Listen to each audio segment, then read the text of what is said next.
కృష్ణా జిల్లా పెనమలూరు నియోజకవర్గం కంకిపాడు మండలం గొడవర్రుకు సంబంధించిన రోడ్డు అండి ఇది.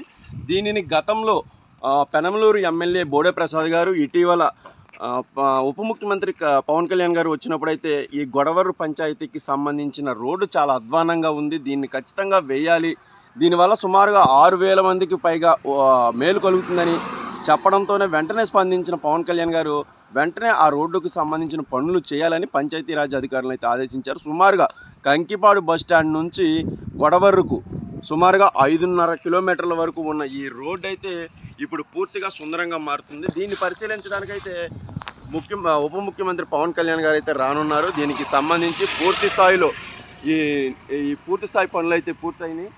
సగం వరకు కొంతవరకు రోడ్డు వచ్చినప్పటికీ ఇంకొన్ని పనులు జరగాల్సి ఉంది. ఆ పనులు పరిశీలించేందుకు, లేకపోతే ఆ పనులకు సంబంధించి తగిన సూచనలు చేసేందుకు, అలాగే పంచాయతీరాజ్కి సంబంధించిన ఈ పూర్తి పనులను ఎలా జరుగుతున్నాయి, ఏంటి అసలు నాణ్యత ప్రమాణాలు ఏంటి, ఎంతవరకు జరిగినాయి అనే పనులను పూర్తి స్థాయిలో పరిశీలించేందుకు అయితే ఉప ముఖ్యమంత్రి గారు రానున్నారు. ఇది కూడా కేవలం 2 నెలల్లోనే గొడవర్రు పంచాయతీకి పూర్తి స్థాయిలో సుందరమైన రోడ్డు, చాలా అద్భుతమైన రోడ్డు, తార్ రోడ్డు అవడం వల్ల ఇక్కడ చాలామందికి అయితే ఉపయోగం. ఎందుకంటే ఇది పూర్తిగా రైతులకు సంబంధించిన గ్రామాలు కాబట్టి రైతులు వాళ్ళ ఉత్పత్తులు తీసుకువెళ్ళడానికి కానీ, కంకిపాడు బస్టాండ్కి వెళ్ళడానికి కానీ ఈ రోడ్డు చాలా ఉపయోగపడుతుంది.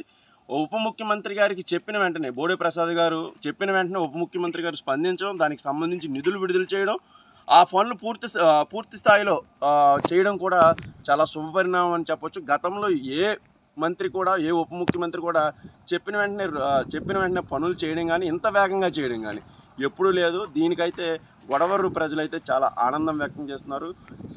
ముఖ్యంగా ఉప ముఖ్యమంత్రి గారికి కృతజ్ఞతలు తెలియజేస్తున్నారు. ఎందుకంటే చెప్పిన వెంటనే చేయడం అనేది ఎక్కడా లేదు. రోడ్డు శాంక్షన్ అవ్వడానికి 45 రోజులు పడుతుంది. దానికి సంబంధించి నిధులు కూడా వెంటనే ఆర్థికంగా కూడా వెసులుబాట్లు కల్పించడం వంటివైతే ఉప ముఖ్యమంత్రి గారి దగ్గరుండి చేశారు.